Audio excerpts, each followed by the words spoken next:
To buy food using DoorDash with Apple Pay, start by opening the DoorDash app on your iPhone or iPad.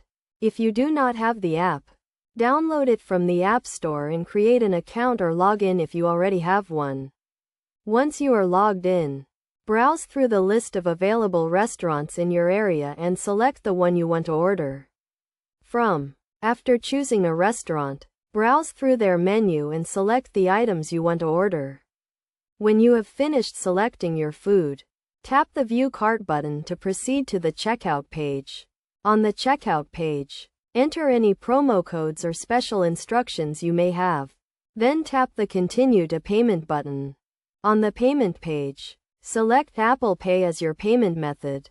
You may be prompted to sign in to your DoorDash account again for security purposes. If you have not already set up Apple Pay on your device, you will be prompted to do so. To set up Apple Pay, go to the Wallet app on your iPhone. Tap the plus sign in the top right corner, and follow the instructions to add your credit or debit card.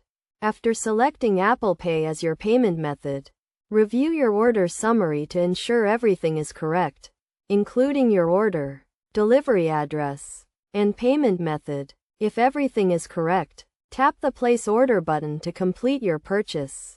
You will then receive a confirmation of your order and an estimated delivery time. You can track the status of your order in the DoorDash app. Using Apple Pay with DoorDash is a convenient and secure way to pay for your food orders, as your actual card number is not stored on your device or shared with merchants.